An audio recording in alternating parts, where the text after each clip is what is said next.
Bienvenue dans Budget Chéri, le podcast qui parle d'argent, de thunes, de pognon de manière simple, décontractée et fun. Je suis Delphine Pinon, je suis coach en finances personnelles, c'est-à-dire que j'accompagne les personnes qui stagnent dans leur épargne et dans leurs projets à se choisir une nouvelle vie prospère. Ce podcast, c'est mon kiff personnel que vous êtes plus de 25 000 à écouter chaque mois. Merci. On y parle de vos préoccupations d'argent au quotidien, pas comme par exemple comment arrêter d'envier toutes les personnes qui m'entourent, pourquoi je désire toujours ce que je n'ai pas, pourquoi est-ce que je me sens en sécurité uniquement quand j'ai beaucoup d'argent. Si c'est la première fois que vous écoutez ce podcast, je vous souhaite la bienvenue, mettez-vous à l'aise, on va parler d'argent aujourd'hui, particulièrement sans tabou.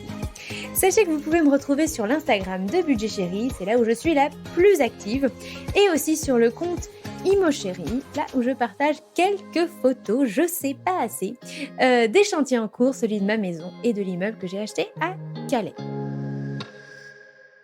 Cette semaine, on va donc parler immobilier, parce que ça faisait longtemps et parce que j'adore l'immobilier, vous le savez. J'ai le plaisir de vous présenter Carolin Artaud, pour ceux qui ne le connaissent pas. Carolin est marchand de biens, investisseur immobilier et entrepreneur. Il a débuté dans l'immobilier en 2011, et oui, ça fait déjà 10 ans. Il avait 20 ans. En faisant sa première opération d'achat-revente sur un T2, c'était sur la Côte d'Azur. 2 ans après, il passait pro en devenant marchand de biens. Et s'il a longtemps galéré, il vit désormais très confortablement de l'immobilier, puis également de la formation, dans laquelle il s'est lancé il y a maintenant 2 ans. Carolin est ce qu'on pourrait appeler un fonceur. Lui se décrit d'ailleurs comme un opportuniste. D'autres pourraient dire que c'est une tête brûlée. Oui, vous allez le comprendre en écoutant l'épisode. Moi, je pense qu'il est tout simplement la vraie définition de ce qu'est un investisseur et un entrepreneur, jusqu'au bout des doigts, qui aime prendre des risques. Quand on suit Carolin sur les réseaux sociaux, on se dit « Waouh, la belle vie, les beaux endroits, les beaux restaurants, etc. » Mais il y a encore quelques années, Carolin galérait. Et puis surtout, il a travaillé extrêmement dur pour en arriver là. Notre échange m'a notamment permis de lui demander comment a-t-il géré son argent pour en arriver là ? Quelle est la spécificité de la stratégie d'achat-revente et est-elle accessible à tout type d'investisseur ? Pourquoi avoir choisi d'ailleurs l'achat-revente plutôt que l'investissement locatif classique ? Combien se rémunère-t-il ? Vit-il principalement de l'immobilier ou de l'entrepreneuriat ? Et est-ce important pour lui de parler d'argent librement ? Si après avoir écouté l'épisode, vous avez envie de vous plonger à fond dans l'achat-revente et de vous former à ses côtés, il vous a réservé une petite surprise sous la forme d'une promotion. Si vous venez de ma part pour ces formations. Toutes les infos sont et seront en description de l'épisode et ou sur le site de budget-chéri.com. Normalement, je vous guiderai comme il faut vers les formations de Carolin et la petite promotion à la clé. Je vous retrouve à la fin de l'épisode. Bonne écoute!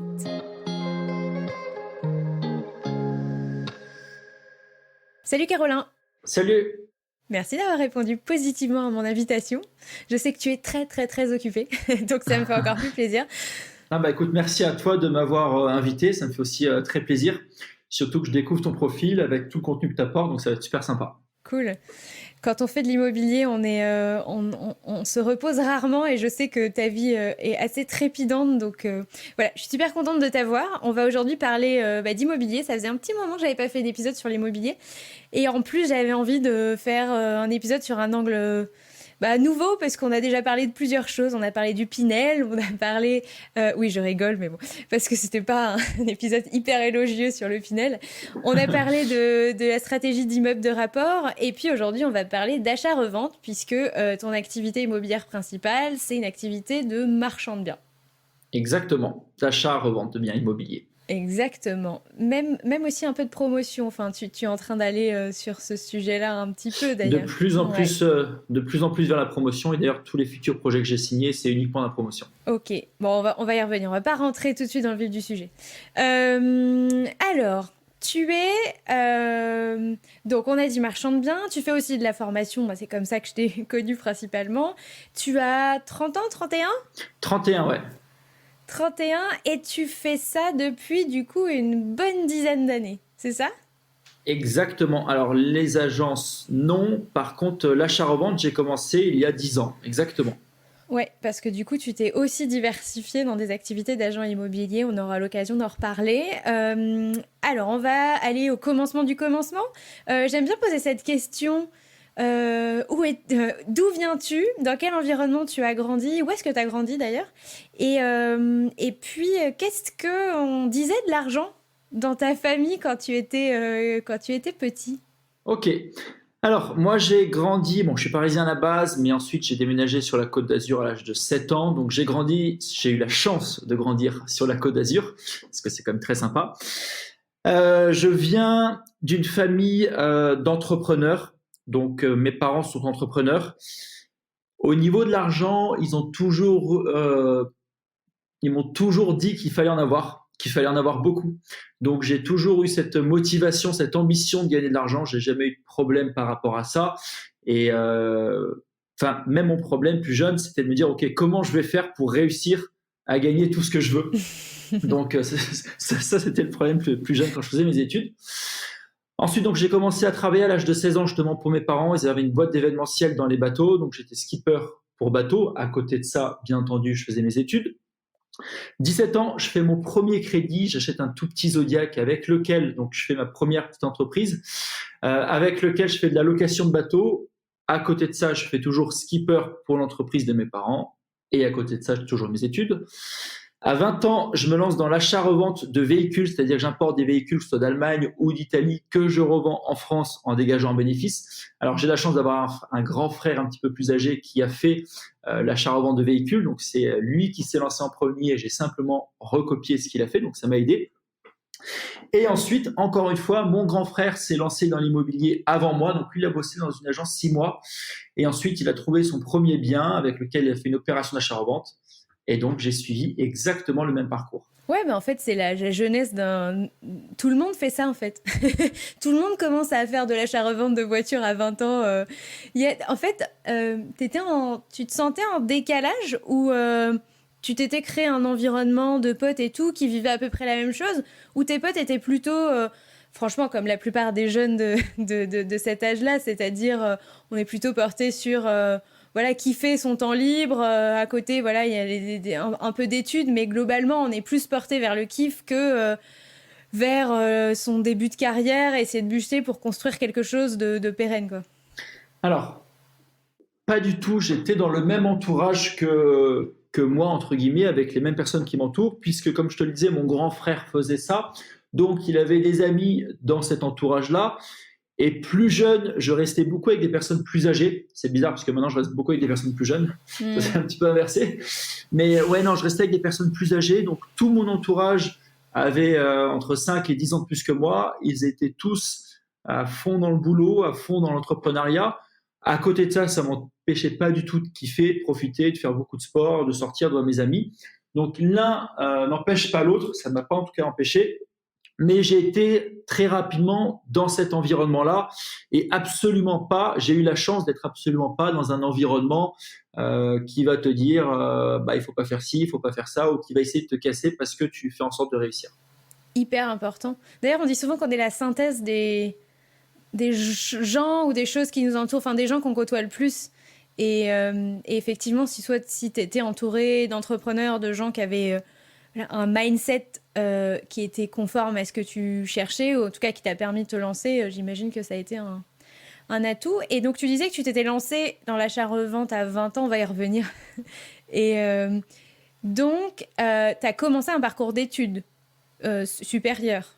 En fait, j'ai mon bac, donc je fais mon bac à 17 ans. Ensuite, je fais des études d'école de commerce. Je fais 2 ans. Sincèrement, je ne sais pas pour critiquer l'école dans laquelle j'étais, mais de mon point de vue, je n'apprenais pas des choses assez concrètes, même si je pense que les études sont très importantes, enfin, du moins jusqu'à un certain niveau, parce qu'il faut savoir s'exprimer, il faut savoir parler français, il faut savoir parler anglais, il faut savoir compter. Je pense que avoir un certain niveau d'études est obligatoire. Maintenant, ce que j'apprenais en tout cas dans cette école par la suite ne m'apportait plus personnellement et n'allait plus m'aider à m'émanciper dans ma carrière. Donc, j'ai décidé d'arrêter mes études tout simplement à 20 ans. Alors, c'est sûr que quand j'ai annoncé à mon père, bah, voilà, j'arrête mes études, bon, il n'était pas forcément pour. En plus, j'ai fait des crédits étudiants bah, pour payer ses études. D'ailleurs, ce qui a été un avantage, puisqu'après, j'ai pu me servir de ces crédits étudiants. Mais c'est vrai que sur le coup, il n'a pas forcément été pour, mais si je ne suis pas capable de convaincre mon père des études que je vais faire, enfin du chemin que je vais faire, bah, je serai capable de convaincre personne. Donc je l'ai convaincu en une soirée et il était de mon côté par la suite. Et voilà. Et en fait, dans ce que tu dis, je me suis lancé dans l'achat-revente à 20 ans. C'est pas du tout comme ça que dans ma tête ça se passait à l'époque. C'est-à-dire que dans ma tête, c'était OK, je veux partir de la maison. Bah, je vais pas dépenser de l'argent dans un loyer. J'ai pas d'argent à dépenser dans un loyer. Pour moi, c'est mettre de l'argent jeter dans la poubelle. Donc, il faut que j'achète un bien. Bah, quitte à acheter un bien, bah, autant trouver une bonne affaire. C'est complètement stupide d'aller acheter un bien pour rien gagner, alors que en me creusant un petit peu la tête, je peux acheter un bien et gagner quelque chose. Donc, à la base, c'était vraiment cette idée-là. C'était OK, je vais pas partir locataire parce que pour moi, c'est jeter de l'argent par la fenêtre. J'ai besoin de me loger. J'achète un bien. Bah, OK, je fais une bonne affaire. Et c'est vrai qu'à partir du moment où j'ai acheté le bien, là, j'ai changé un petit peu d'orientation. Ah, mais alors, donc, en plus, parce qu'on s'est parlé un peu avant d'enregistrer l'épisode, donc le premier bien, tu as mis un certain temps à le trouver, mais en fait, c'était pour te loger. C'était pas du tout, t'étais pas du tout parti au début pour en faire une opération, quoi. Alors, mon but, c'était de faire une bonne affaire, certes, mais à la base, c'était quand même pour me loger, puisque je partais de chez mes parents, enfin, je voulais partir de chez mes parents, et il me fallait un logement. Et je me suis dit, bah, je vais pas acheter un appartement qui va rien me rapporter, autant gagner des sous avec. Donc, j'ai été dans cet état d'esprit, à partir du moment où j'investis mon argent, il faut qu'il me rapporte quelque chose. À l'époque, j'achetais des voitures, c'était des voitures en plus sympas, même si c'était à crédit. Le but, c'est que ces voitures-là me rapportaient quelque chose. Et acheter un appartement, pour moi, il devait me rapporter quelque chose. C'était une obligation. Donc forcément, pour ce qui te rapporte quelque chose, fallait que tu le vendes. En fait, rapidement, tu t'es dit, non mais ok, en fait, je vais pas habiter dedans, en fait. Tu sais, j'ai habité dedans, c'était ma vraie résidence principale, sauf qu'à partir du moment où bah, il était tout fini, tout beau, j'ai mis 6 mois à faire un 40 mètres carrés, bah, à partir du moment où j'étais dedans, bah, je l'ai mis en vente à 100 000 de plus, et puis en 3 jours, j'ai une première visite, une offre, et donc quand j'ai vu ce que j'allais gagner, je me suis dit, ah, bah vas-y, je le vends, et puis je vais partir sur un deuxième, et puis un troisième, et puis je vais faire ça. Ok, d'accord. Tu me disais quand on préparait l'épisode que tu penses aujourd'hui que tout le monde devrait se lancer dans l'achat immobilier. Alors tu me dis si je travestis pas ta pensée, hein. Tout le monde devrait se lancer dans l'achat immobilier en commençant par de l'achat-revente.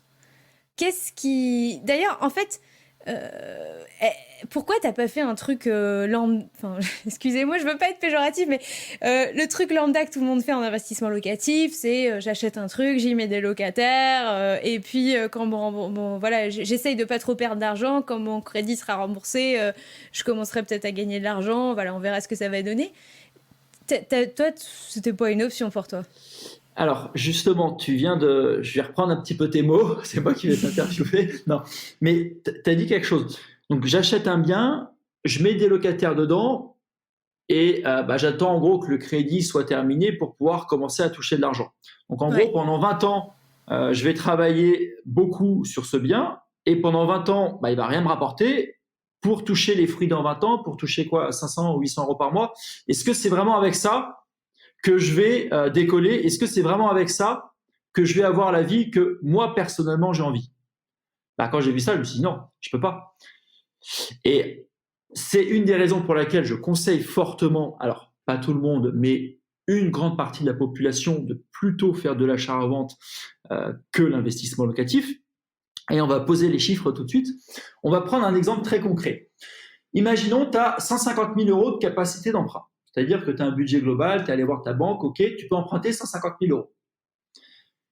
On va prendre les deux. Tu fais soit un investissement locatif, soit une opération d'achat-revente.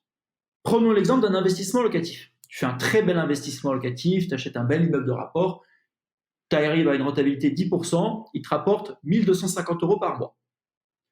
Ensuite, tu as ton crédit et tu as les diverses charges. En gros, on va te dire que le crédit, je crois que tu vas être dans les 750, on rajoute 100 euros de charges par mois, tu as 400 euros de cash flow brut par mois. On est d'accord? Donc, d'un côté, tu fais un très bel investissement locatif. Tous les mois, tu as en plus 400 euros par mois. Deuxième option, tu fais une opération d'achat-revente. Tu as 150 000 euros de budget. Cette fois-ci, on va viser 20% de marge, ce qui n'est pas énorme pour une opération d'achat-revente. Ton projet te revient globalement à 150 000 euros. Tu le revends avec ces 20% de marge, tu revends 180 000 euros, tu récupères cette fois-ci 30 000 euros de marge sur ton compte bancaire. Donc d'un côté, tu as 400 euros par mois de cash flow brut, et de l'autre côté, dès la première année, tu as 30 000 euros. Pour avoir 30 000 euros avec un investissement locatif du même montant, il va te falloir attendre 6 ans. 6 ans avec des vacances locatives, 6 ans avec des locataires à gérer, 6 ans avec des travaux. En gros, c'est plutôt 7-8 ans. Donc à partir de ce moment-là, je me suis dit, soit j'attends énormément de temps pour pouvoir en profiter, soit tout de suite j'achète, je revends, je récupère les 30 000 euros, moi j'ai récupéré 70, mais je récupère une somme d'argent, je fais une deuxième opération, une troisième opération, et puis par la suite, quand j'ai un plus gros montant à investir, à ce moment-là, je vais pouvoir me diversifier et faire un petit peu d'investissement locatif ou de l'achat-revente. Top. On va creuser sur l'immobilier, on va creuser sur vraiment la partie immobilière, les avantages de l'achat-revente, comment ça fonctionne. Moi, tu m'as déjà convaincue, et pour autant, c'est marrant parce que quand je me suis formée sur l'immobilier, je suis pas du tout... je crois que c'est le dernier sujet qui m'a intéressée. Je me suis déjà intéressée, j'ai commencé par l'immeuble de rapport, la stratégie de location longue durée. Après, j'ai commencé à aller défricher la location courte durée, sur lesquelles j'avais, comme beaucoup de gens, beaucoup d'a priori sur notamment la partie de gestion. Et puis, en fait, il m'a fallu quasiment 6 mois après pour commencer à m'intéresser à l'achat-revente. Et en fait, j'avais déjà initié ma première opération. Ceci dit, je la regrette toujours pas. Et en fait, sur cette première opération que j'ai fait, que je suis en train de faire, le chantier est en cours de réno, j'étais allée voir la banque en disant, scénario A, on met chacun des apparts en location courte durée, c'est tant de renta. Scénario B, on peut toujours le revendre... On peut le revendre, et on a calculé qu'on était sur du 10-12% de rentabilité. Donc, c'est pas mal. C'est pas... Si on avait visé une opération d'achat-revente, on aurait fait des choix différents. On aurait aussi... voilà. Mais globalement, on avait quand même ça en tête. Mais j'ai mis vachement de temps à me former sur le sujet. Enfin, en tout cas, c'était pas naturel pour moi. Mais avant de revenir sur l'immobilier, excuse-moi, je reviens sur tes études. Avec le recul, là, ça fait quand même 10 ans. Tu disais tout à l'heure, ouais, c'est quand même important les études. Mais au moment où tu les as arrêtées, c'est-à-dire après 2 ans d'école de commerce, est-ce que tu regrettes 10 ans après, est-ce que tu regrettes? Est-ce qu'il y a l'impression qu'il y a des savoirs que tu as loupés ou pas? À ce niveau-là où tu les as arrêtés, hein. Alors, pas du tout. Par contre, si c'était à refaire, je referais des études, mais je referais différemment. Pour moi, comme je le disais, les études, c'est important, et je le maintiens vraiment. Maintenant, avoir des études qui vont mener un travail bien spécifique. Si c'était à refaire, pardon, j'aurais fait un BTS en alternance en immobilier. 2 ans, ça suffit amplement. Ça m'aurait permis d'avoir beaucoup de connaissances de l'immobilier. Ça m'aurait permis en plus d'avoir une connaissance du marché, de voir réellement comment ça fonctionne, que ce soit avec des clients. Et c'est ce que j'aurais fait. Mais dans tous les cas, oui, j'aurais fait ces 2 années d'études. À côté de ça, alors à l'époque, malheureusement, il n'y avait pas toutes ces formations. À côté de ça, j'aurais dû lire beaucoup de livres sur tout ce qui est développement personnel, management de personnes, marketing. J'aurais dû me former sur cette partie-là, puisqu'on n'avait pas de formation à l'époque. Mais c'est vraiment si c'était à refaire, c'est ce que je ferais. Et s'il y a des jeunes qui nous écoutent et qui veulent se lancer dans l'investissement immobilier, c'est fortement ce que je conseille. Ouais, mais tu vois, tu dis management d'équipe, etc., mais pas dans un cadre d'école scolaire. Parce que plutôt avec des formateurs indépendants, ce type de... comme toi, tu l'es sur l'immobilier, trouver un formateur équivalent sur ces sujets-là, vraiment business, mindset. Mais effectivement, enfin voilà, moi aussi j'ai fait des grandes écoles, moi aussi j'ai fait des études là-dedans. J'ai pas appris ce genre de compétences. Jamais j'aurais appris ça à l'école, quoi. Non, mais l'école en France est absolument, pour critiquer, pour moi, elle a 40-50 ans de retard, en tout cas. Je sors d'un rendez-vous justement chez mon expert comptable, on en parlait. Tu fais des écoles de commerce, aujourd'hui, on t'apprend même pas à ouvrir ta société, on t'apprend pas la fiscalité, on t'apprend pas à faire un crédit. On t'apprend du marketing et du management qui ont 50 ans, qui sont complètement dépassés. Donc là-dessus, moi, je pense qu'il faut avoir un niveau d'études. Il faut savoir parler français, il faut savoir écrire français, anglais, il faut savoir compter, il faut avoir un minimum de culture pour comprendre ce qui se passe à l'étranger, comprendre ce qui se passe aux informations. Mais par la suite, comme tu l'as si bien dit, ce qui est important, c'est de continuer d'apprendre par des formateurs, par des vidéos, par des livres. Il y a plein de solutions pour apprendre, mais toujours apprendre et apprendre les nouveautés, justement. C'est ce qui est réellement important et c'est ce qui va permettre de se développer par la suite. Autre question qui va te ramener loin, loin, loin quand tu étais petit. Tu disais en fait, tes parents étaient dans cet état d'esprit de vous encourager à gagner de l'argent. Et toi, tu étais le petit Carolin, se disait, je vais gagner beaucoup d'argent. C'était quoi la vision? Qu'est-ce que petit Carolin se disait? Oui. C'était quoi pour toi beaucoup d'argent? Qu'est-ce que tu projetais comme vision de... Et puis aussi, la question d'après, évidemment, c'est est-ce qu'aujourd'hui, ça a évolué? Carolin, 30 ans, 31 ans, est-ce que ce que tu projettes d'une vie avec beaucoup d'argent, ça a changé? Alors, c'était pas avoir beaucoup d'argent, c'était pouvoir faire beaucoup de choses. Et pouvoir faire beaucoup de choses demande beaucoup d'argent. C'était vraiment la vision que j'avais depuis tout petit, puisque j'ai toujours fait beaucoup de choses et j'ai eu la chance d'avoir des parents qui m'ont fait faire beaucoup de choses et qui m'ont poussé, des fois à contre-cœur et pas forcément de la bonne façon, mais à faire beaucoup, beaucoup de choses. Et j'ai gardé, j'ai gardé cet engouement et je l'ai tellement gardé que j'ai continué à faire beaucoup de choses, à voyager, à faire beaucoup de sport, à faire pas mal d'activités. Et toutes ces choses-là demandent beaucoup d'argent. Et en fait, c'est même pas une question de vouloir gagner beaucoup d'argent, c'est tout simplement vouloir vivre comme je le veux moi. C'est vouloir vivre et pouvoir vivre la vie que je veux moi, il faut beaucoup d'argent. Ok, on en reparlera après, plus tard. Du coup, tu fais ta première opération. Donc, tu dis c'était un T2 de 40 mètres carrés, c'est ça? C'était un studio de 38 mètres carrés que j'ai transformé en T2, ouais. Ok. Comment après, donc c'est un projet qui te prend, tu m'as dit 6 mois de travaux ou 6 mois en tout? Alors, en tout, en gros, ça m'a pris 1 an parce qu'à partir du moment où j'ai décidé de rechercher le bien, j'ai mis 4 mois avant de le trouver. Ensuite, pour l'acheter, le crédit, ça a été un bordel pas possible. J'ai fait le crédit, j'ai acheté le bien, je l'ai rénové, j'ai mis un peu plus de 6 mois à le rénover parce que je connaissais rien et que j'ai fait toutes les bêtises inimaginables. Mais j'ai quand même fait un truc super cool et je l'ai quand même très bien revendu. Donc le projet en tout m'a duré 1 an. Donc, tu habites un peu dedans, tu revends. Et là, donc tu fais cette plus-value. Tu as parlé de 70 000 euros, c'est ça? Exactement. Ok.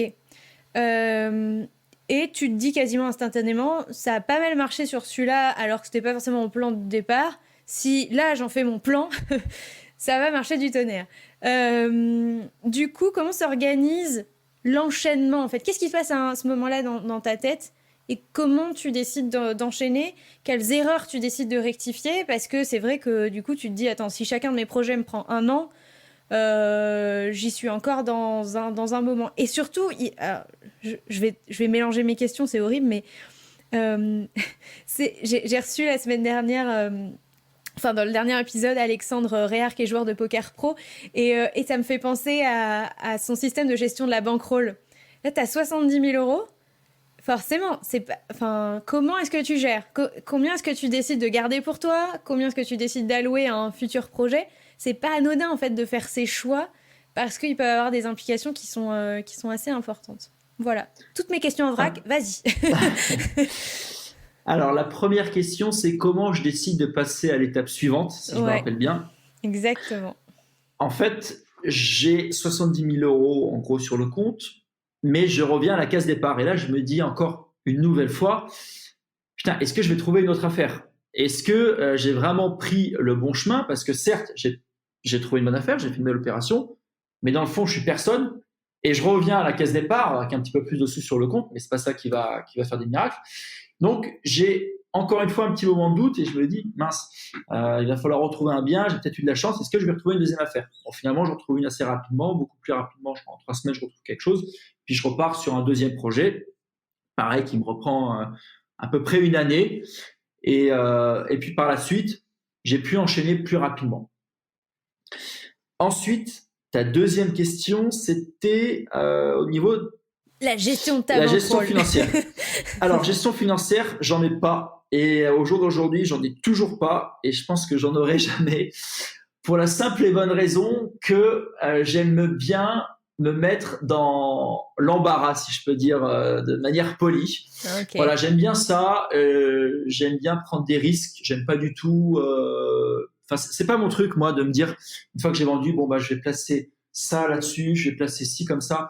Non, moi, j'ai vendu, je récupère l'argent. Si je trouve un projet où il faut tout remettre, je remets tapis. S'il faut que j'emprunte de l'argent à gauche, à droite, j'emprunte à gauche, à droite, et je fais le maximum pour faire le projet. C'est plutôt le projet par la suite qui va demander un certain nombre d'argent, qui va me guider à me dire voilà, bah, je dois tout mettre ou pas. Donc, je ne suis pas du tout dans le sens à placer mon argent ou à faire une gestion financière, ce qui est peut-être un défaut. Hein, je ne dis pas du tout que c'est une qualité.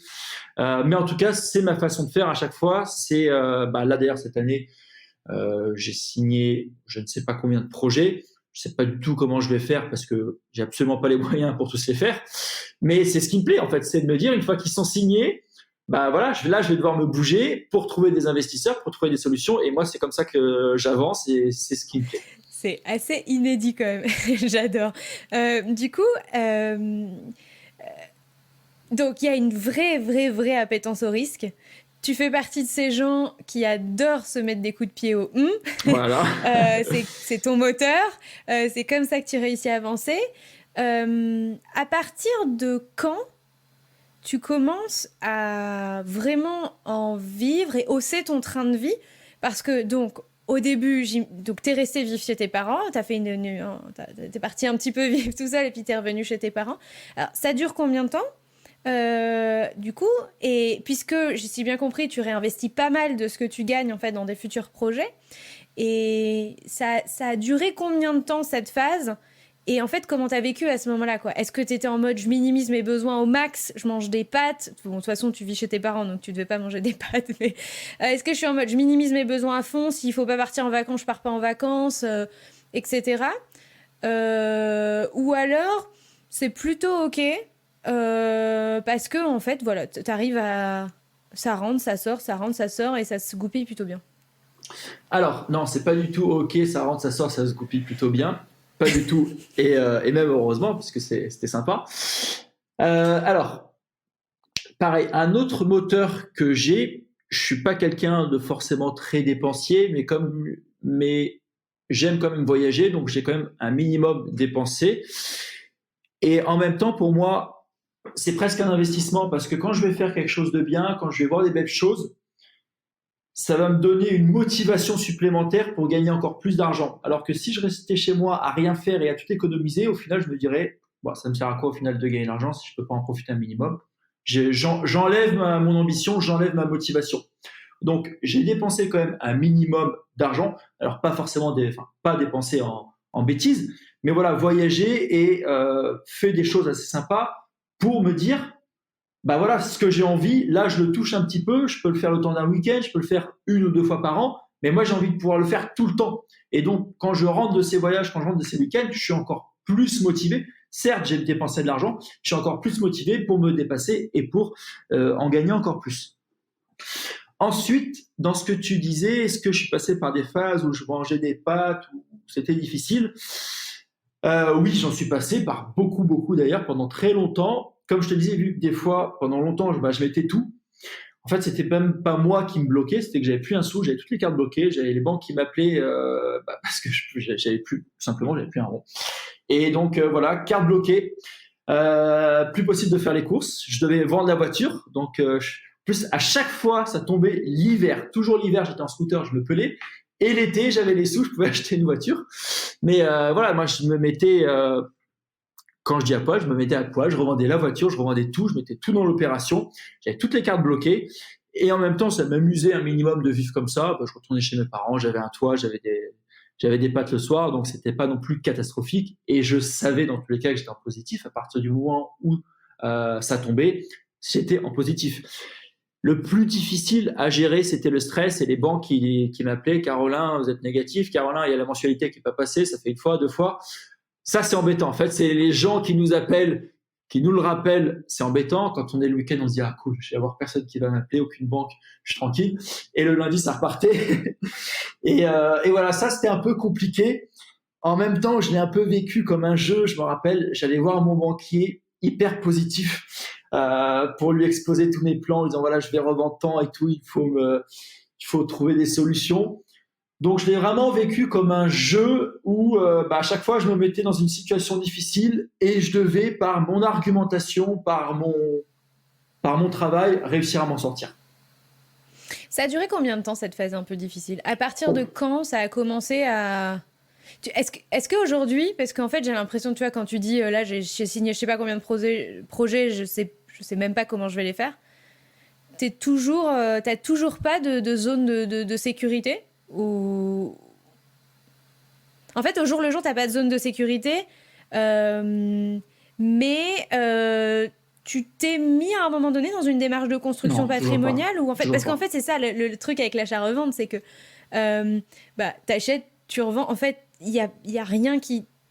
Tu construis pas un capital, tu construis pas un patrimoine, donc tu t'enrichis de ton activité, ça reste une activité entrepreneuriale plus... Enfin, c'est ça, c'est une activité entrepreneuriale et on est vraiment pas dans la construction d'un patrimoine. Donc, Alors, non, pas, on est dans une construction d'un patrimoine, mais une construction plus rapide que si je devais le faire d'une autre façon.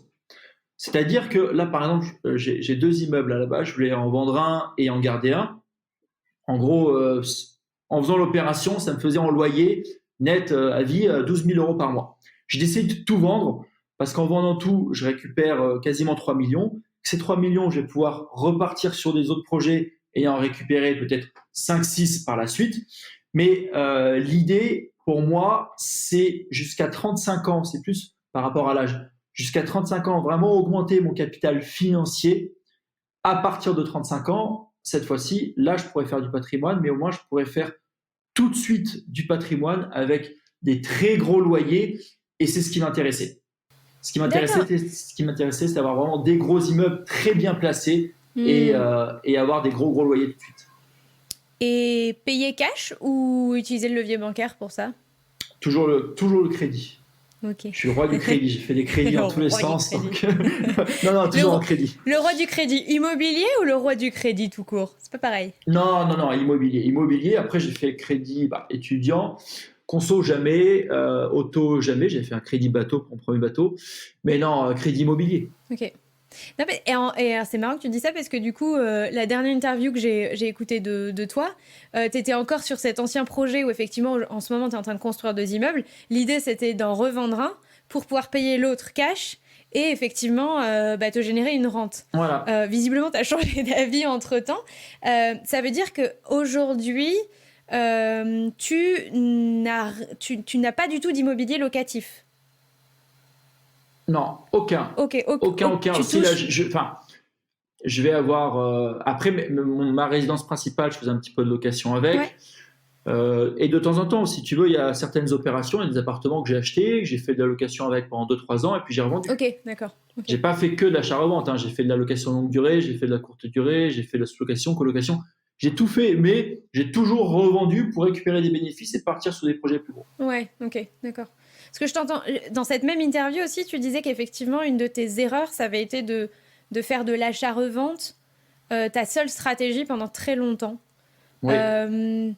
Et en fait, finalement, ça l'est encore. Non, quand je disais uniquement de l'achat-revente, c'est-à-dire de ne pas avoir quelque chose à côté, hors immobilier. Aujourd'hui, par exemple, j'ai une formation. Aujourd'hui, j'ai 2 agences immobilières.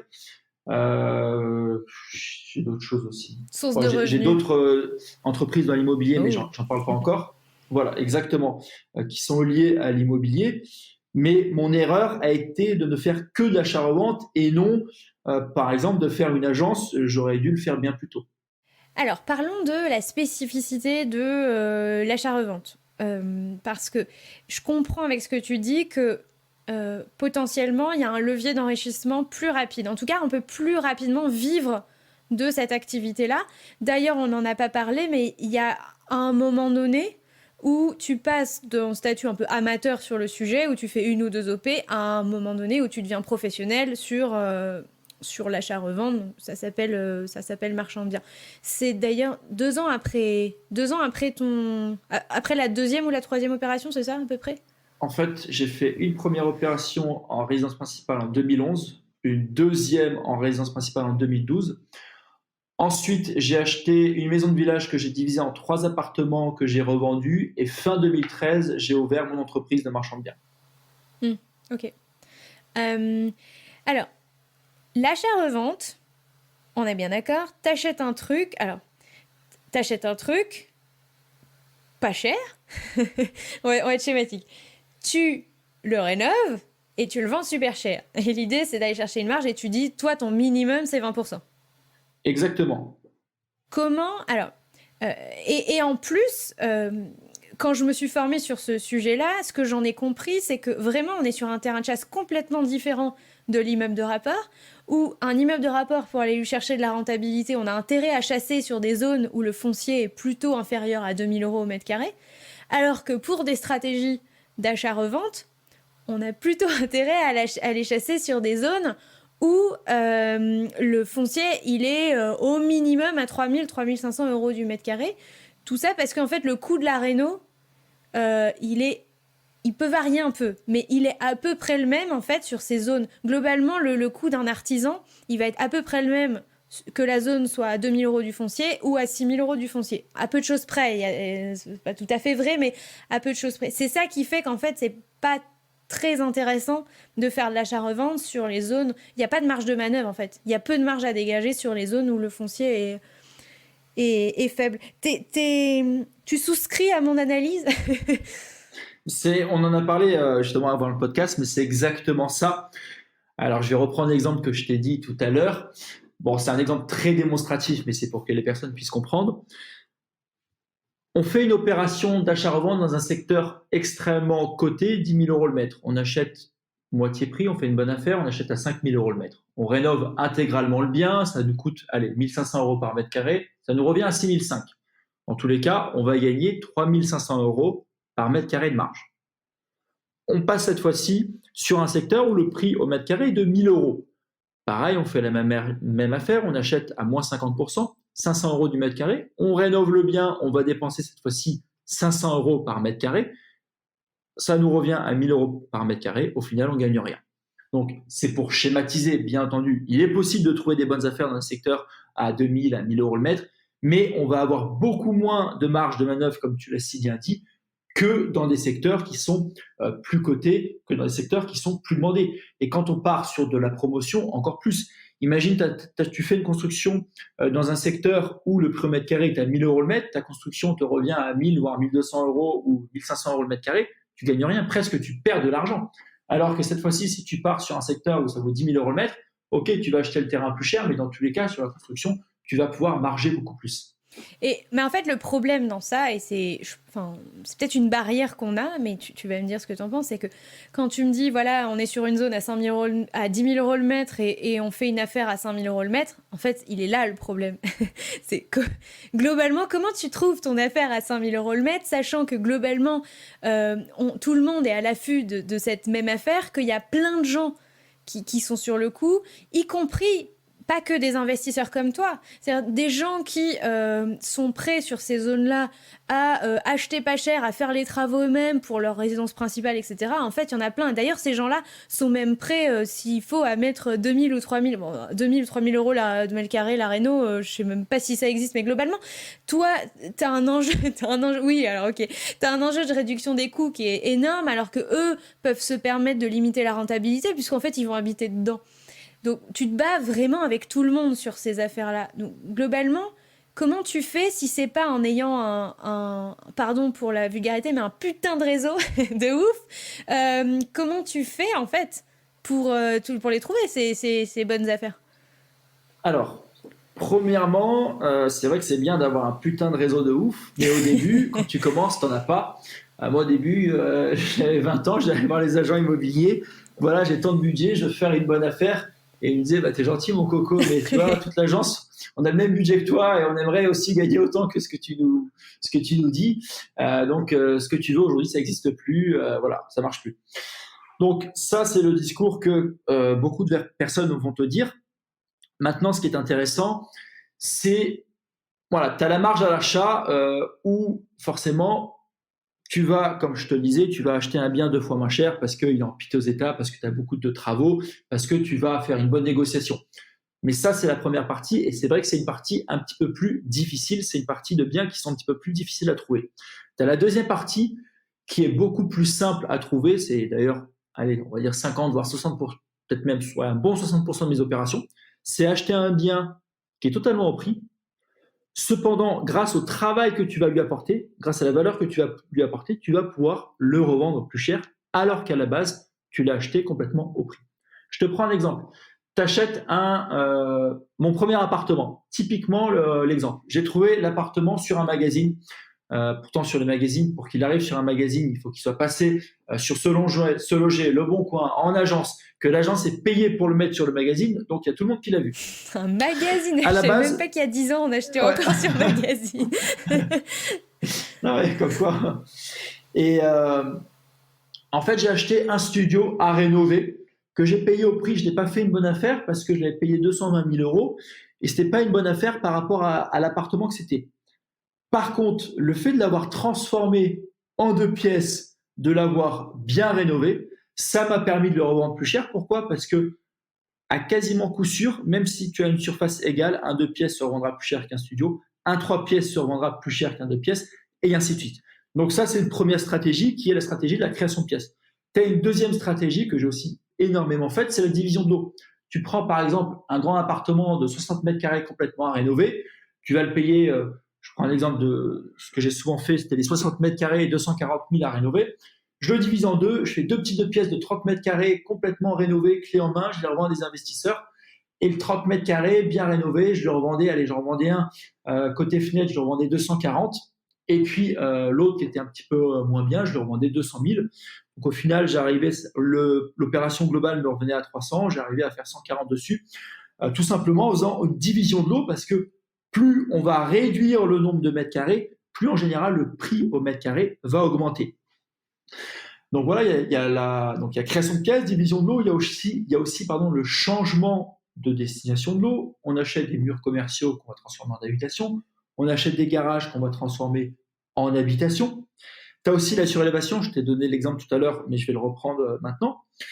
Imaginons, tu achètes une maison de village, je l'ai fait avec une maison de village, complètement au prix. Tu fais absolument pas une bonne affaire, tu es dans un secteur où ça vaut 5 000 euros le mètre carré, tu achètes ta maison, elle fait 100 mètres carrés, tu la payes 500 000 euros. Tu n'as absolument pas fait une bonne affaire.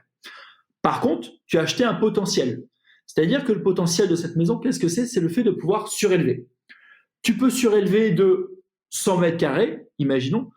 Ta surélévation va te coûter 2 000 euros par mètre carré et tu vas pouvoir revendre 5 000 euros par mètre carré.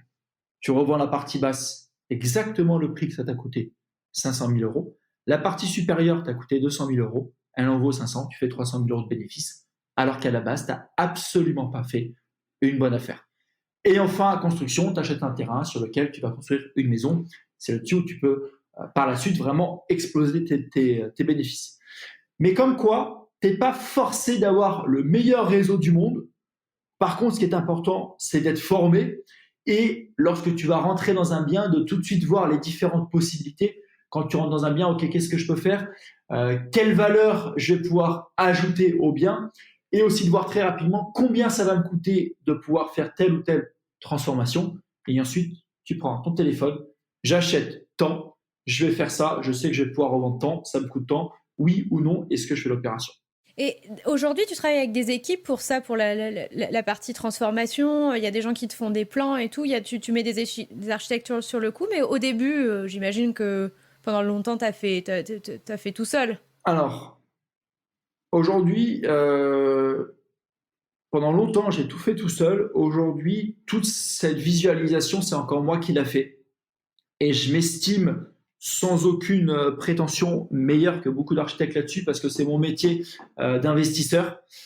Par contre, et ça vraiment je le recommande à toutes les personnes qui nous écoutent, une des plus grosses erreurs que j'ai fait, ça a été de ne pas passer par un architecte d'intérieur dès mon premier projet.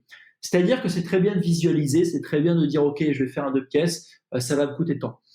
Par contre, on n'est pas architecte d'intérieur. Lorsqu'on va faire des plans, des fois, on peut faire des erreurs, premièrement, on va dire, sur l'organisation des espaces. Là-dessus, j'ai eu de la chance, on va dire que je ne me trompais pas souvent.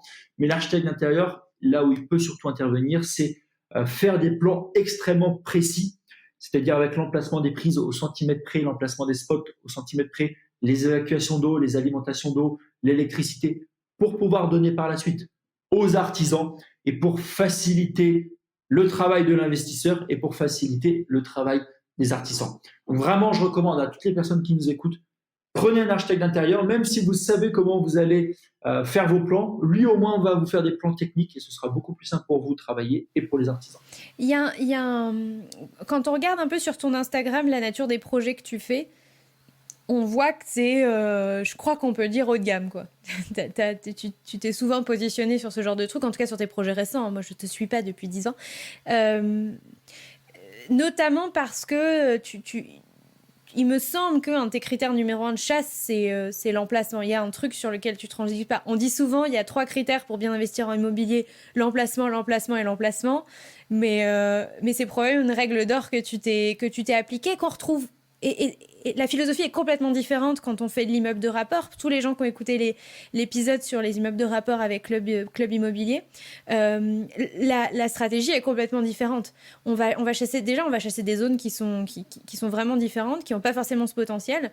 Et toi, au contraire, pour maximiser le potentiel de revente, tu sais qu'il y a des gens qui sont prêts à mettre un premium énorme sur les questions d'emplacement. Et donc, toi, c'est un truc sur lequel tu transiges pas. En fait, c'est tout simplement la sécurité. Pour moi, mes investissements, c'est la sécurité avant tout. Et donc, j'investis dans des zones qui ne perdront pas de valeur. Là, on a vu, il y a eu le Covid. Bon, mon appartement à Cannes, pleine vue mer, il s'est vendu très rapidement à partir du moment où je l'ai mis au bon prix. Mon projet de construction, il s'est vendu pareil. J'ai vendu 2 appartements, ça s'est pas encore terminé. Pourtant, je vends très, très cher. Et l'emplacement, on peut avoir toutes les crises. C'est ce qui restera. Donc pour moi, c'est un gage de sécurité. Deuxièmement, je fais un petit peu de location courte durée avant de revendre. Et donc forcément, à partir du moment où moi j'ai terminé mes biens, tout de suite, je fais de la location courte durée. Les gens, ils vont venir dans des zones attractives. Ils ne vont pas venir dans des zones un petit peu plus reculées. Pourquoi, excuse-moi, je te coupe. Pourquoi tu fais ça d'ailleurs? Pourquoi tu fais un peu de LCD avant de revendre? Bon, moi, ça me rapporte de l'argent. En fait, tu le fais le temps de la vente, c'est ça? Exactement. Le temps que se vende ok. le bien, je fais de location courte durée. Comme ça, tout de suite, Ok. ça me rapporte de l'argent. Ok, cool. Ça veut dire que tu dois meubler. Alors, il faut savoir que tous mes biens, je les vends meublés et décorés. Et d'ailleurs, ce que tu disais tout à l'heure, je fais des biens haut de gamme. Oui, mais les prochains, je vais encore plus m'appliquer pour faire mieux. Parce que je pense qu'en France, on a énormément de retard par rapport à ça. Quand je vois ce qui se fait à l'étranger, euh, pour moi, on a du retard. Soit même sur les plus belles villas de luxe qu'on peut voir sur la Côte d'Azur ou quoi. Pour moi, on a vraiment du retard. Et il y a moyen de faire beaucoup, beaucoup mieux. Et c'est vraiment un des critères pour mes futurs projets immobiliers. Justement, là, je travaille avec 2 architectes, des jeunes. C'est des bombes atomiques.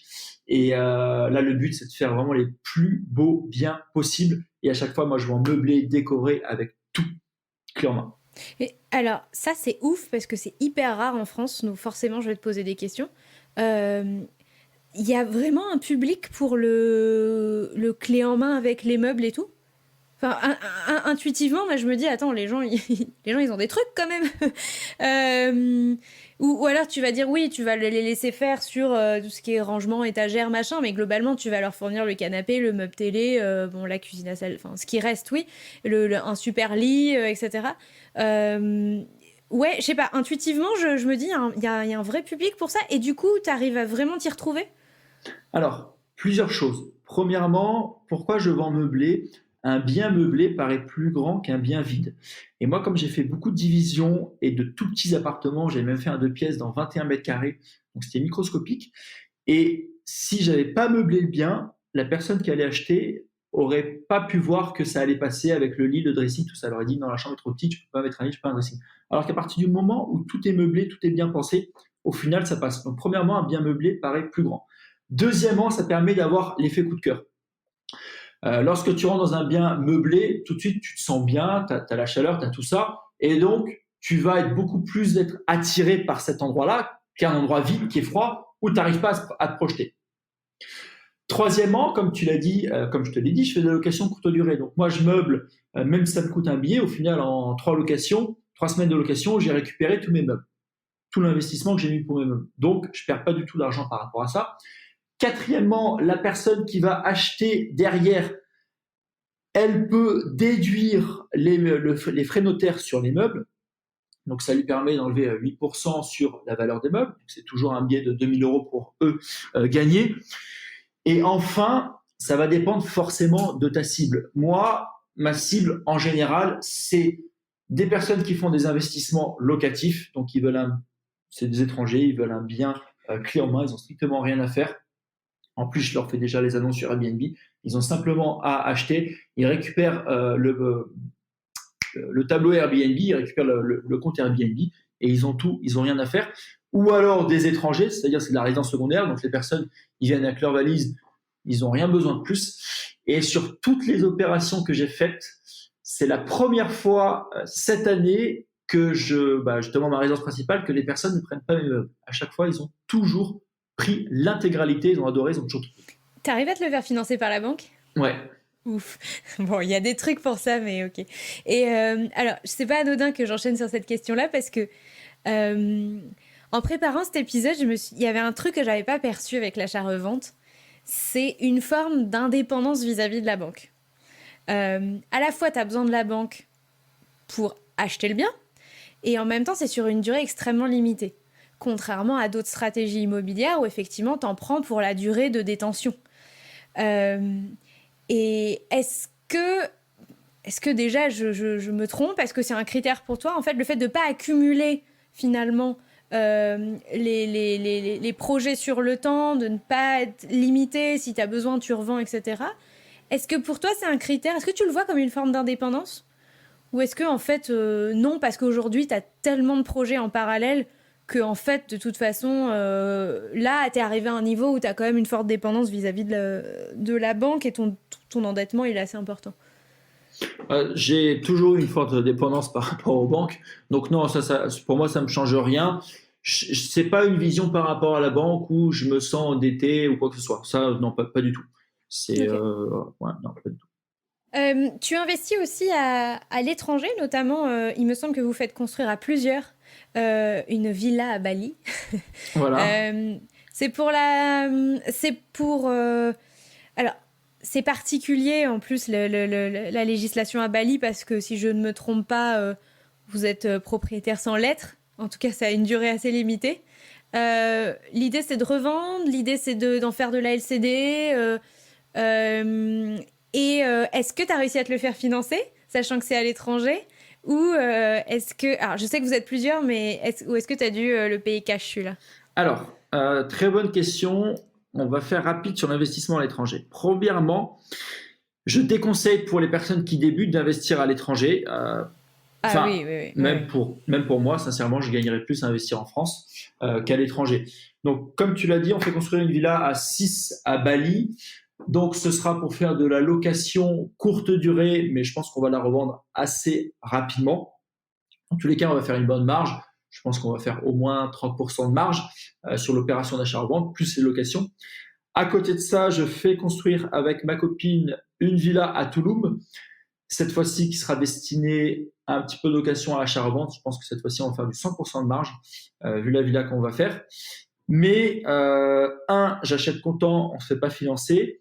Deux, il est possible de se faire financer à partir du moment où on a des biens immobiliers en France sur lesquels on va prendre une hypothèque et en général, on va se faire financer à hauteur de 50 à 70% du montant du bien qu'on a en France, à condition que celui-ci soit libre de toute hypothèque, c'est-à-dire qu'il n'y ait pas de crédit dessus.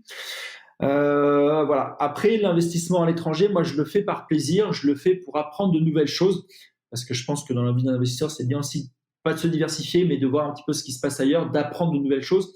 Mais pour parler clairement financier, par exemple, la maison du Mexique, je pense qu'on va doubler, à mon avis, elle va revenir dans les 400-500, à mon avis, on va doubler. Mais si j'investissais autant en France, pas 400-500, c'est-à-dire que si je mettais 400-500 dans une opération, je vais faire un crédit de par exemple 2,5 et avec 2,5, je vais sortir beaucoup plus de marge que 400 ou 500 000. Donc, En France, on a le gros avantage d'avoir le levier bancaire. Et pour parler chiffres purs, c'est beaucoup plus intéressant de s'en servir et de faire des opérations en France. Ok. Donc, l'immobilier, et depuis quelques années, tu t'es mis à diversifier les sources de revenus. Donc la formation, tu as créé donc 2 agences immobilières. Tu disais qu'il y avait autre chose, et puis il y a d'autres business. J'ai compris que c'était encore un peu secret.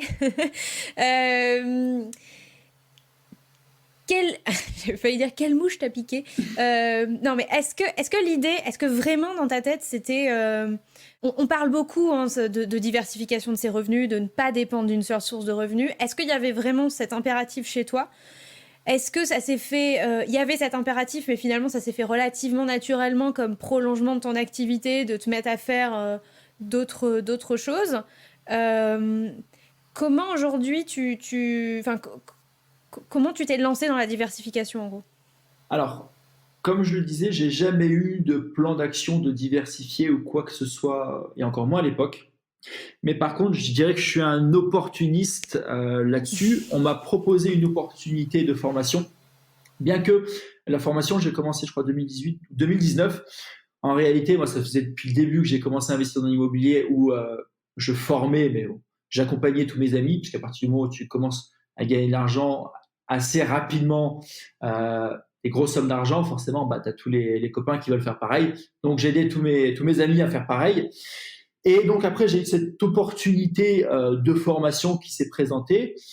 Je l'ai saisie, ça s'est très bien passé, ça se passe d'ailleurs toujours très bien. Pareil pour l'agence immobilière, c'est ma copine qui a fait un BTS immobilier, donc qui a ouvert son agence. Et je me suis dit, pourtant, normalement, c'est le chemin inverse, c'est-à-dire qu'on est agent immobilier, on devient marchand de biens. Moi, j'ai fait le chemin inverse. Aujourd'hui, si j'ai ouvert cette agence, pour moi, c'est une aventure, c'est juste, je m'éclate. Je suis avec ma copine, on recrute des personnes. Et au-delà de l'argent, c'est un jeu, en fait. Pour moi, c'est vraiment un jeu. Et ça me fait rigoler parce que, bah, du coup, je suis à la place de l'agent immobilier, alors qu'à chaque fois, j'étais à la place soit de l'acheteur, soit du vendeur.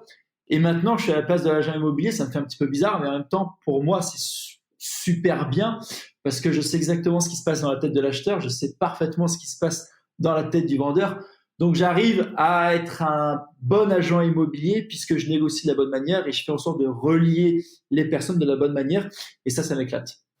Est-ce que ouvrir les 2 agences, ça t'a aussi permis de booster ton accès à certaines opportunités? Globalement, est-ce que tu es ton propre client et est-ce que tu te dis, moi, il y a des choses, je me les réserve et je mets un billet dessus tout de suite? Non, C'était pas un moyen de chasser, en fait.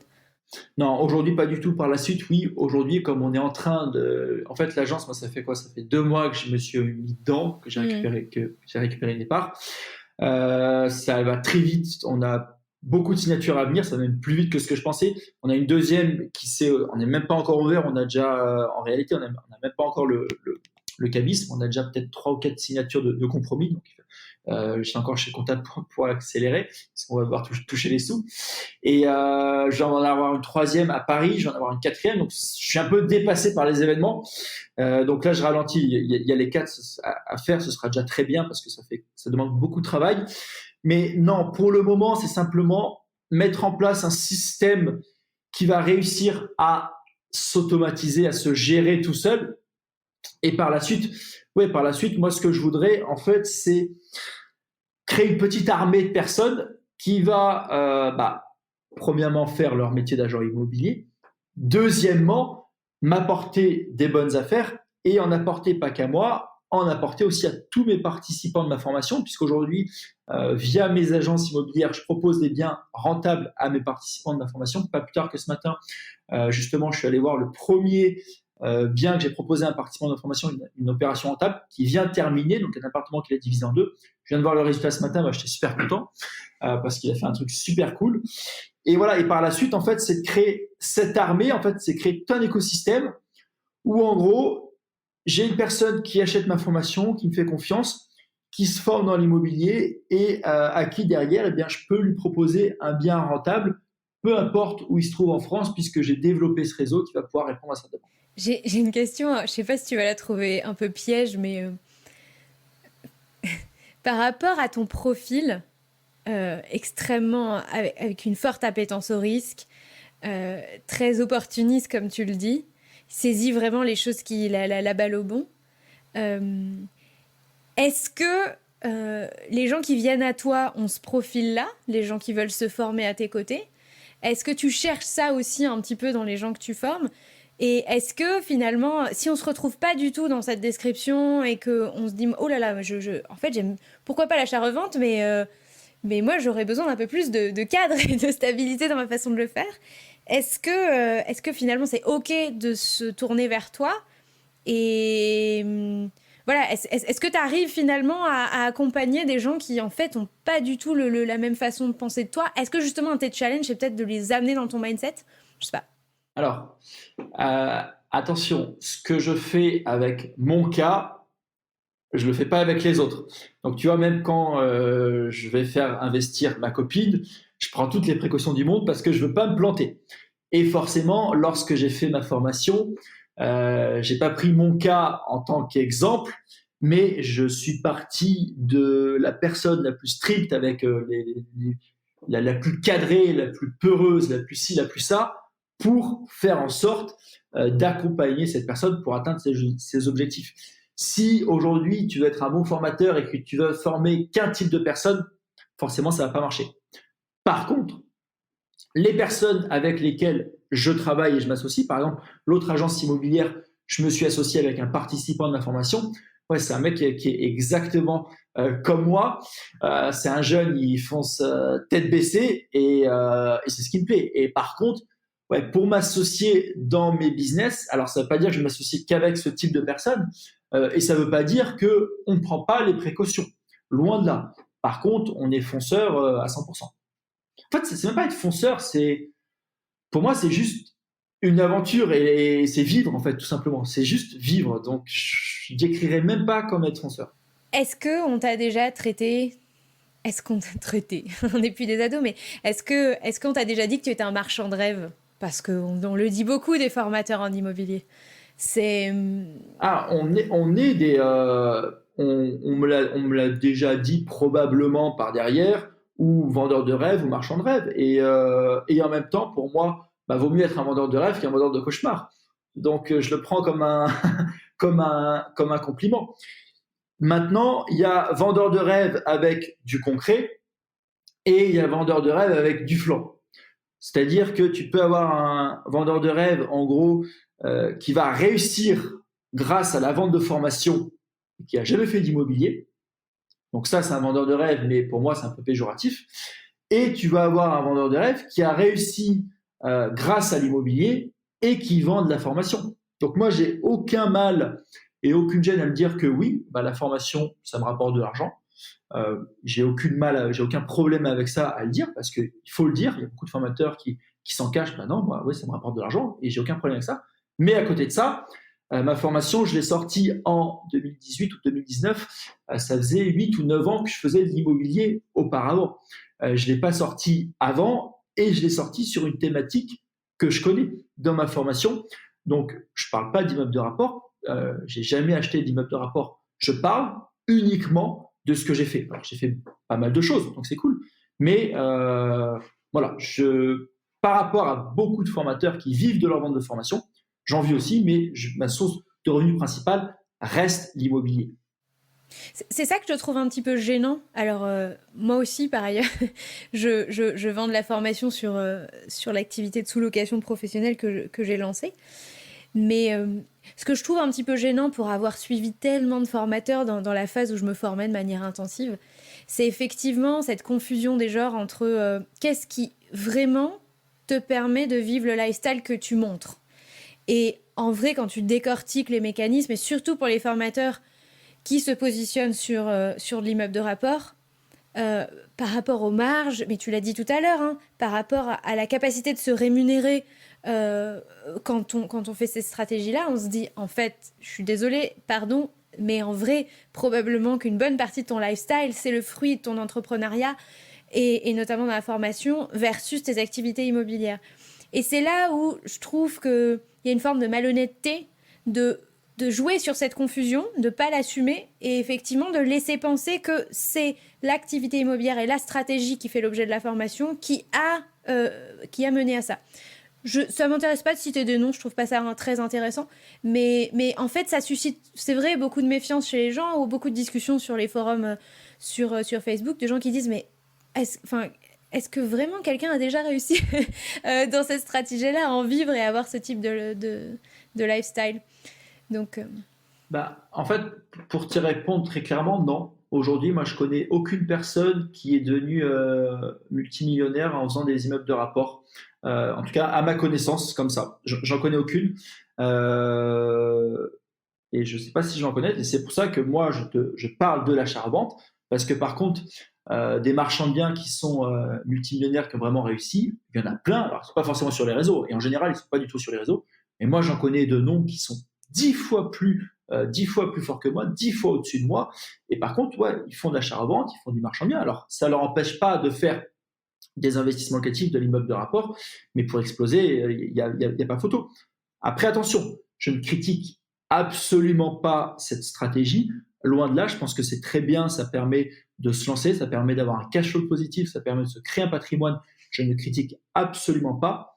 Ce que je dis, c'est si vous voulez atteindre le lifestyle qu'on vous vend, c'est pas comme ça que vous allez y arriver. En tout cas, vous allez arriver à avoir des revenus complémentaires, 2, 3, peut-être 4, 5 000 euros par mois en plus. Mais si vous voulez vraiment des grosses sommes, c'est pas avec ça que vous allez pouvoir le faire. Voilà. Yes, on est très alignés là-dessus. C'est cool. En parlant de lifestyle, tu as l'air assez transparent sur les chiffres. Ceci dit, on n'a pas beaucoup parlé de chiffres en fait depuis le début. Je me rends compte que quand on est entrepreneur aussi, en fait, demander à un entrepreneur combien il gagne, en fait, souvent j'ai l'impression que les gens esquivent ma question, mais je me suis rendu compte avec le temps que non, en fait, les gens esquivent pas la question, c'est que c'est compliqué de dire combien on gagne quand on est entrepreneur parce qu'on a déjà beaucoup de sociétés, on a beaucoup de sources de revenus et qu'une partie de notre train de vie est payée par les différentes sociétés qu'on a. Faut pas se le cacher. Donc en fait, il y a une vraie différence entre éventuellement la rémunération au sens strict qu'on retire d'une société et en fait le train de vie qu'on a qui est en général financé par ces mêmes sociétés. Toi, tu arrives à avoir une estimation de ce qu'est ton... On va parler dans un truc qui parle aux gens, hein, dans ton revenu mensuel, ton train de vie mensuel? Alors oui, j'ai une estimation de mon revenu mensuel, bien que il varie tout le temps pour la simple et bonne raison que, par exemple, là, cette année, je vais vendre l'intégralité des immeubles. Donc, si on compte ça sur cette année, ça va me faire un revenu qui va être énorme, un chiffre d'affaires qui va être astronomique, alors que l'année d'avant, c'était en construction, donc j'avais pas ce revenu qui revenait. Là, j'ai vendu mon appartement, donc c'est sûr que pour 2021, je vais avoir un revenu qui va être très costaud parce qu'on va mélanger tout ça. Maintenant, de donner les chiffres là, je les donnerai pas. Voilà, je les donnerai pas parce que ça reste personnel. Et au-delà de ça, justement, au début, quand j'ai commencé, je parlais un petit peu de chiffres. Maintenant, j'en parlerai plus. Et c'est plus forcément ce que je veux montrer, ce que je veux dégager aujourd'hui. Ce que je veux montrer, c'est ce qu'il est possible de faire. Et, euh, et en termes de projet, plus parler du projet que parler des chiffres du projet en lui-même. Alors c'est marrant ce que tu dis parce que c'est vrai que moi qui parle d'argent tout le temps, en fait, j'ai aussi mis une frontière. Je parle d'argent, je parle d'argent avec mes invités, je parle de ma vie, mais j'ai quand même une certaine frontière. Je me montre pas beaucoup. Et effectivement, j'ai fait le choix de ne pas nourrir la curiosité des gens parce qu'en fait, je suis pas sûre que mes chiffres et parler de mes chiffres et de ma situation et de comment je répartis mes budgets, etc., ça a un quelconque intérêt pour les personnes qui m'écoutent. En fait, ça va nourrir leur curiosité et c'est pas intéressant, en fait. Ça leur servira à rien. Exactement. Donc, voilà, j'ai décidé qu'en fait, c'est pas qu'il y a un tabou avec ça, j'ai décidé que ça faisait partie de mon jardin secret et que les gens n'ont pas à savoir que ce mois-ci, j'ai décidé d'allouer tant sur tel projet que j'ai, etc. Puisque ça reste des choses qui sont. Je te parle pas de projet immobilier, mais de projet personnel. La manière dont vraiment je décide d'aligner mon argent avec mes ambitions à moi, mes projets de vie à moi, ça reste des choses qui sont intimes et c'est pour ça que j'ai pas envie de rentrer là-dedans. Mais. Et pour autant, je parle d'argent matin, midi et soir, euh, de par mes activités, et c'est un sujet que j'aime bien. Euh, Quel est ton... Après quoi tu cours? Quel est ton moteur? Pourquoi tu fais ce que tu fais? Alors, pourquoi je fais ce que je fais? C'est une très bonne question. En fait, je vais te répondre très simplement pour vivre. Pour moi, je fais tout ça bien évidemment parce que je veux un confort de vie, mais le mot, c'est vraiment pour vivre. Moi, c'est la vie que j'entends. Quand je vois toutes ces personnes qui, de mon point de vue, passent à côté de leur vie, vivent à travers Netflix, vivent à travers les films, bah moi, en fait, j'ai envie d'être les personnages dans les films, j'ai envie d'être tout ça, et je fais tout ça pour vivre la vie comme je l'entends, pour profiter au maximum. C'est vraiment mon moteur. C'est profiter et c'est tout. Il y a souvent un rapport assez fusionnel, enfin, où je t'aime moi non plus entre l'argent et le temps. Euh, et je pense que quand tu dis j'ai envie de vivre la vie de vivre et de vivre la vie que j'ai envie de vivre, c'est avoir la liberté de choisir ce que tu fais de chaque minute de ta vie. Alors, je te recoupe sur un point. Je ne fais pas que toutes les activités que je fais ne sont pas pour moi les plus rentables. Par exemple, moi l'activité aujourd'hui qui me rapporte le plus d'argent, c'est l'immobilier. Aujourd'hui, tout le temps que je prends pour faire de la formation, pour faire les agences, même pour les investissements à l'étranger, ce temps-là, si je l'allouais à l'immobilier pur, avec mon expérience, je gagnerais plus d'argent. Mais comme je le disais, toutes ces choses-là, je les fais pour ma vie, pour vivre et pour toutes ces aventures que je vais découvrir. Donc il n'y a pas que courir après l'argent, il y a vraiment vivre plein de nouvelles aventures, être dans la peau de plein de nouveaux personnages à chaque fois. Et c'est ça qui me Alors plaît. j'entendais pas ça comme ça, c'est pas effectivement que chacune des minutes de ta vie soit allouée à maximiser ce que tu vas gagner, mais vraiment l'idée qu'en fait l'idée de remettre les clés de ta vie à un employeur, un patron qui va décider du temps que tu dois passer au travail, de quel type de formation auquel tu peux avoir accès, de n'avoir que peu de temps finalement pour faire les choses à côté qui comptent vraiment pour toi, pour te former, pour développer des trucs, pour apprendre des choses, pour voyager, etc. En fait, c'est pas ta définition à toi de la vie, donc de fait, ça passe nécessairement par le fait de se créer un système où on peut avoir une liberté d'allouer son temps à ce qu'on a envie de l'allouer, enfin rentable ou pas, tu vois. Mais quel rapport toi tu entretiens avec le temps? En plus, j'imagine que tu es forcément hyper occupé avec toutes ces activités-là. Comment est-ce que tu décides de tiens, cet après-midi, je lâche tout, je vais faire du kite parce que tu kites. Enfin, aujourd'hui, je fais rien, etc. T'es plus bourreau de travail parce que tu es en train de construire un après où tu auras plus de temps libre ou tu arrives à faire un bon mélange, mais toujours un peu, j'imagine, de manière pas très organisée.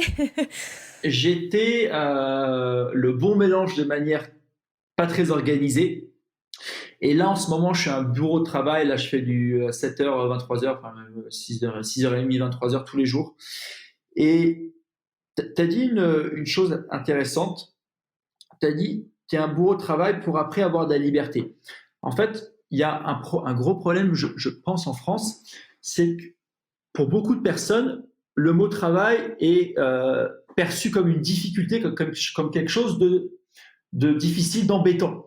Pour moi, si aujourd'hui je fais du 7h, 23h, c'est parce que je préfère faire ça qu'aller faire du kite ou qu'aller faire je sais pas quoi. C'est vraiment, je bosse à fond en ce moment, mais c'est même pas pour me dire après ou quoi que ce soit. Je sais que dans tous les cas, même si aujourd'hui je voulais arrêter, je pourrais arrêter.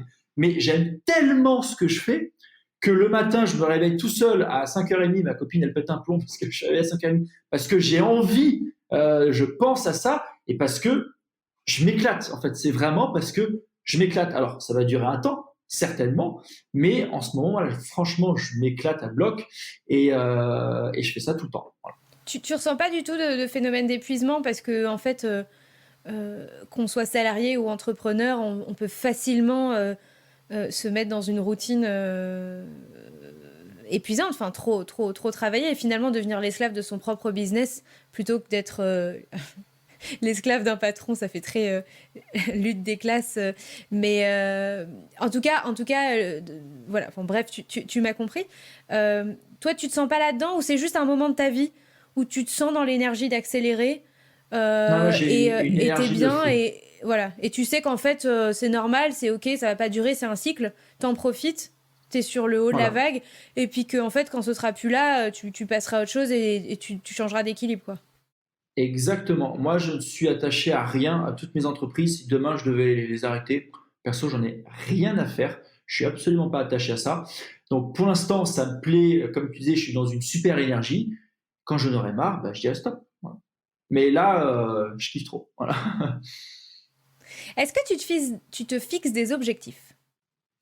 Oui, j'ai un objectif de revenu foncier bien fixe dans ma tête. Par contre, ça, ouais, je sais qu'à 35 ans, je veux tant de revenus fonciers par mois. Revenu foncier, donc de loyer ou non, de l'achat-revente? Non, non, de De loyer, loyer. ok, d'accord. Ouais. Que tu serais prêt à partager ou pas?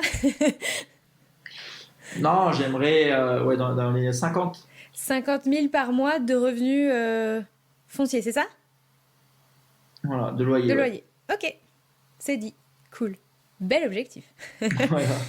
J'avais une question, mais je suis sûre que j'ai déjà. Enfin, non, j'ai pas envie de présager la réponse, mais comment est-ce que tu décides ce que tu fais de ton argent? Comment est-ce que je décide de ce que je fais de mon argent? Bah, en fait, j'en fais ce que je veux, tout simplement. Ouais, j'en fais ce que je veux, ce qui me plaît. Voilà. Après, je suis pas un gros dépensier. J'ai été dépensier des fois, mais je suis pas un gros dépensier. Mais voilà, si quelque chose me plaît, je vais le faire. Quand je t'ai contacté pour te proposer de participer à cet épisode, tu m'as dit tu peux me poser n'importe quelle question, j'ai aucun tabou. Est-ce que. Et souvent, à l'inverse, tu vois, l'idée de parler d'argent, on se dit mais quelle question elle va me poser? J'espère qu'elle va quand même pas trop me parler de ça, etc. Non, moi, de toute façon, si ça me Euh, dérange, je te dis, bah ça, je peux pas répondre. Et tant mieux, tant pis. Ouais. Exactement. C'est. C'est important pour toi de finalement de faire passer aussi ce message que c'est ok de parler d'argent. Oui, je pense que c'est OK de parler d'argent. Je vois pas pourquoi ça ne le serait pas, puisque dans le fond, c'est dans la tête de chaque individu aujourd'hui. Chaque individu pense un minimum à l'argent, puisqu'elle travaille quand même pour l'argent. Donc, je vois pas pourquoi on n'en parlerait pas alors qu'on y pense chaque jour et qu'on se lève tous les matins pour. Exactement. Oh, merci. Merci.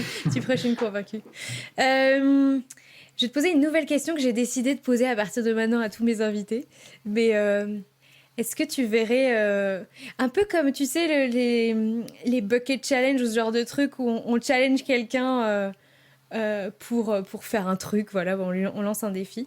Qui est-ce que tu aurais envie de challenger de passer derrière ce micro à ta place Ma pour parler copine, d'argent? tiens.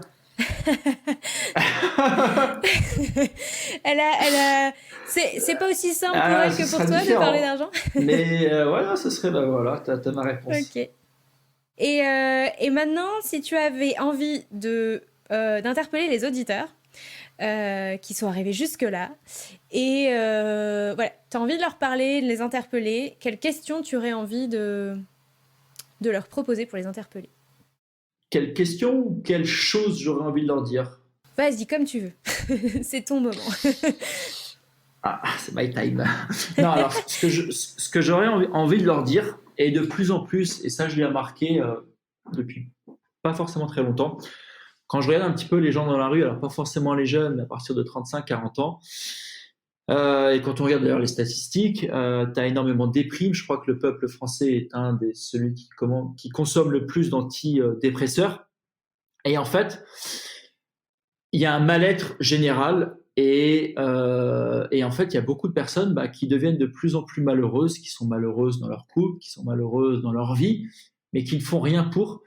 Et quand je vois tout ce qu'on peut faire, toutes les possibilités qu'on peut faire, la chance qu'on a, surtout pour les personnes qui ont, comme nous, nos jambes, nos mains, nos bras, un cerveau, tout ce qu'on peut faire, et je me dis, putain, mais les gars, vous passez à côté de votre vie. Aujourd'hui, si vous êtes jeune, même si vous avez 40, 50 ans, il vous reste quand même beaucoup de temps, mais vous êtes fous. Pour moi, c'est des fous, en fait. Ils sont fous alliés parce qu'ils sont ils sont déjà morts, ils sont déjà dans la tombe, et ils vont arriver à 80 ans, ils n'auront rien fait, alors qu'on peut tellement faire de choses. Donc, pour les personnes qui nous écoutent, bougez-vous et faites tout ce que vous avez rêvé de faire dans votre vie, faites-le maintenant. On parle d'argent, même si ça vous coûte de l'argent, dépensez votre argent pour le faire et vous trouverez des solutions pour en gagner. Des solutions, il y en a plein, mais il faut se bouger, il faut vivre parce que c'est quand même la chose la plus importante, c'est quand même de pouvoir vivre tous les jours la vie qu'on souhaite. On a plus de ressources qu'on ne croit, je crois.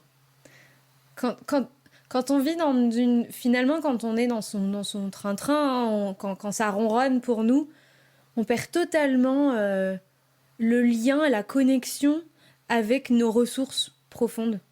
Et malheureusement, des fois, on se réveille dans des situations de vie un peu dramatiques. Il y a plein de moments de vie, des décès de proches, des maladies, etc. où on se réveille, on se dit « Ouh là là, mais en fait, il est temps que je me réveille ».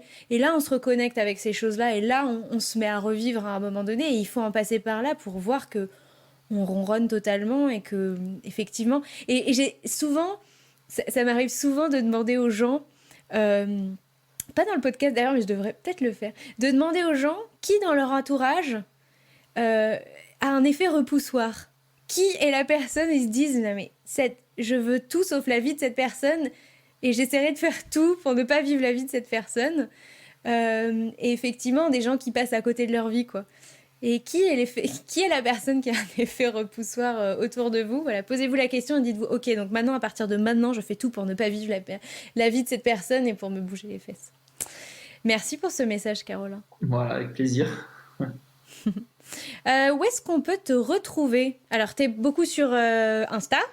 Yes, alors Instagram, là je vais rebooster YouTube à bloc. Je vais essayer de sortir 3 vidéos par semaine. Donc j'étais avec le caméraman ce matin, je l'engage. Donc là, à partir de fin juin sur YouTube, je vais vraiment mettre la dose. Donc 3 vidéos par semaine. Et sinon, ouais, beaucoup sur Instagram. Donc, de toute façon, tapez Carolin Artaud sur Google si vous avez envie de vous former à l'achat-revente. Et puis voilà, merci beaucoup, Carolin. Merci à toi, merci pour ton temps, c'était super cool, on aurait pu continuer encore longtemps. Grave. Je suis sûre que je vais raccrocher, on va terminer l'enregistrement et qu'on va continuer un peu, mais bon ça, c'est toujours pareil. Bon allez, salut Carole. Non, merci en tout cas, c'est super sympa. Allez, merci, ciao, bonne journée. Ciao, salut les auditeurs. Bravo à tous mes warriors qui ont écouté cet épisode jusqu'au bout. Team Warrior sur Instagram, rejoignez-moi et dites-moi si vous êtes un warrior dans les commentaires ou en message privé, j'adore ça. Et est-ce que vous faites partie aussi des personnes qui ronronnent dans leur vie, comme j'en ai parlé? Est-ce que vous vivez votre vie, comme le dit Carolin? Est-ce que vous profitez ou est-ce qu'au contraire vous passez à côté de votre vie? Le message de Carolin m'offre d'ailleurs une occasion en or d'interpeller tous ceux qui ne se sentent pas heureux, qui stagnent, qui galèrent financièrement malgré des revenus confortables. À tous les hauts revenus, panier percé, qui m'écoute, je suis là pour vous accompagner vers la vie de vos rêves. Non, ce n'est pas de la magie, ça demande même un réel engagement et un réel investissement de votre part. 3 mois de votre vie pour changer à tout jamais votre relation à l'argent, mettre vos soucis financiers derrière vous et vivre votre meilleure vie, comme le disait Carolin. Tout ça en 3 mois à mes côtés. Si vous voulez en savoir plus sur mon programme Start de coaching, je vous mets le lien en description de cet épisode pour envoyer notamment vos candidatures parce qu'il y a plus de demandes que de places. Alors, allez-y, foncez, ne vous posez pas trop de questions. On aura l'occasion de toute façon, une fois que vous aurez envoyé votre candidature, d'en discuter ensemble avant tout engagement. Sinon, on se retrouve pour un prochain épisode, normalement dans 2 semaines. D'ici là, prenez soin de vous et de vos finances. Ciao, bye bye!